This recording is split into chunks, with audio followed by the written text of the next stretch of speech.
que estamos tratando de actualizar. En la segunda de nuestras conferencias nos referimos al papel o al simbolismo de la enfermedad. Es decir, ¿qué me enseña la enfermedad? De hecho, el propio nombre, la enfermedad como recurso de aprendizaje vital, me dice cómo puedo, primero que todo, dignificar el síntoma, clave de todo este problema. El síntoma no es mi enemigo. Un ejemplo práctico, me comentaba Tere hoy mismo que en estos días pasados ha estado sintiendo dolor en el brazo, en la muñeca fracturada. Lo primero es el dolor, es concebir el dolor desde su propio ángulo y como una suerte de aviso, de stop, no muevas, deténlo. El brazo duele mayormente cuando lo pongo en movimiento. Y esta puesta en movimiento pues impide que el proceso de restauración se desencadene adecuadamente. El simbolismo del dolor, el hecho de que esté en la muñeca, el papel, lo que representa para mí, el papel que representa para mí es la clave de esta segunda conferencia que dimos. Avanzamos un poquito más, hablamos de Hamel, hablamos de sus perspectivas y en general referimos un esquema base. Debemos pensar en la enfermedad como una tetracausalidad. 4 causas implícitas en el problema.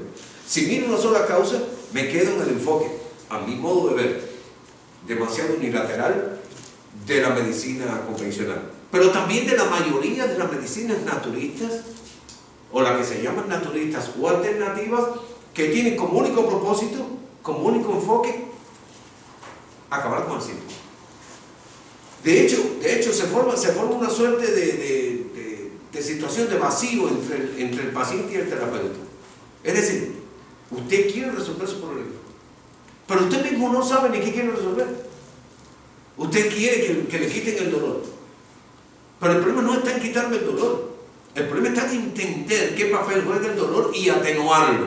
Ok, yo no estoy hablando aquí de sufrimiento, no estoy hablando de amor al sufrimiento, no estoy hablando de masoquismo, no, estoy hablando de que tengo que entender el proceso que está sucediendo y en función de este entendimiento saber que el mecanismo que yo utilice para calmar el dolor cobre sentido pleno y a la vez no interpesca con los procesos vitales. Eso es posible de hacer. En la tercera conferencia ya entramos en el tema de la dieta. Hablábamos sobre la dieta y nos referimos hartamente, harto, como llaman en Latinoamérica, que como no usamos el término harto así de esa manera, ¿no? Pero nosotros no lo usamos solo para comer.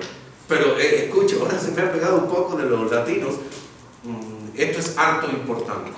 No está mal dicho, está perfecto. Lo que pasa es que es un pedacito que asumí del idioma, ¿no? de la forma del habla del latino. Muy antiguamente no era considerado por la Real Academia. No era considerado. Como verbo ahora con H. Sí, con H. Sí. No, como lo utilizamos solo para la hartura, como decimos en Cuba. Bien. Entonces le han puesto H. Sí, no, y debe llevar. Bueno, la idea funciona así. En la charla de hoy, o sea, en aquella charla trabajamos sobre los esquemas del naturismo.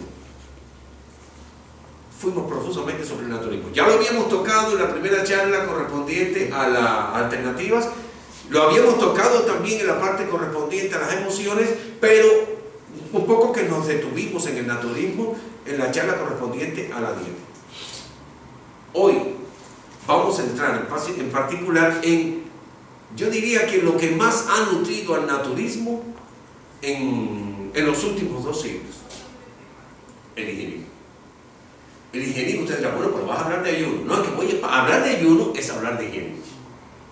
El higienismo es toda una corriente doctrinal con una cantidad de herramientas asombrosamente interesantes, hidroterapia,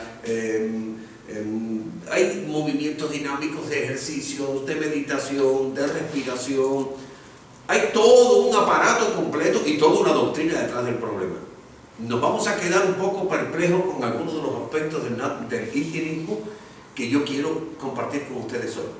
Porque el higienismo es el propugnador por excelencia del ayuno. La herramienta, que en esos casos va más allá de una herramienta, pero la herramienta terapéutica de excelencia higienista es el ayuno. Entonces estamos enfrentando una perspectiva novedosísima que es así, dista con bastante diferencia conceptual de los preceptos que se enseñan en la medicina convencional. El ayuno es histórico. El ayuno no solo es histórico, es prehistórico. Antes de la historia, el ayuno era un hecho. Antes de lo registrado por la historia. De hecho, en todos los animales el ayuno, desde su perspectiva, no el ayuno terapéutico, forma un papel básico, aun cuando también los animales llevan a cabo ayuno terapéutico. Es decir, estamos hablando de un ámbito que está asociado perfectamente con la vida.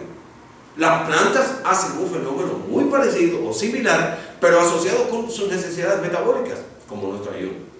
Las plantas hacen dormancia. La dormancia en animales, por lo general, no completamente, que es la hibernación, es bien conocido. Pero también tenemos la activación. Es decir, hay un conjunto de aspectos que vamos a tratar en la conferencia de hoy, en la cual vamos a acercarnos al ayuno en la naturaleza. Aun cuando no coincidan exactamente con lo que voy a referir como ayuno, voy a tratar también las huelgas de hambre. Importante, no es lo mismo una huelga de hambre que un ayuno.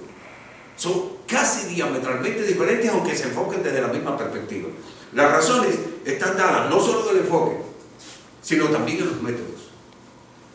Recuerden que el huelguista de hambre, no estoy cuestionando al huelguista, estoy comparando con el ayuno. Recuerden que el huelguista de hambre está amenazando con que me muero si no me atiendes a mi reclamo. Y el ayunador está diciendo, voy a sobrevivir, voy a alcanzar un estado de equilibrio gracias a que me voy a comer. Se imaginarán que las perspectivas son completamente diferentes. Absolutamente diferentes. La mentalidad con que se enfoca es completamente diferente. Y los resultados son asombrosamente diferentes. Voy a decir otra cosa más. O sea, vamos a hablar sobre todo esto. Solo estoy dando un anuncio general de lo que vamos a tratar hoy. Pero vamos a llegar a un concepto. ¿Qué es el ayuno y por qué ayuno? Para llegar a este aspecto, voy a tener que tratar todos los conceptos asociados con la doctrina higienista de la dieta y la doctrina higienista de la salud. Allí es donde van a empezar a chocar, porque chocan más, mucho más, con el esquema convencional, el higienismo que el natural. Mucho más. El higienismo viene siendo como el otro extremo del enfoque. Y esto generalmente puede provocar una suerte de discontinuidades en la asimilación si no estoy bien claro en cómo funciona el higienismo. Voy a explicar los patrones higienistas, voy a explicar cómo hice yo mi ayuno. Es decir, yo no soy un experto en ayuno. Entendamos, el hecho de haber estado 39 días con un ayuno hídrico no me hace experto en ayuno.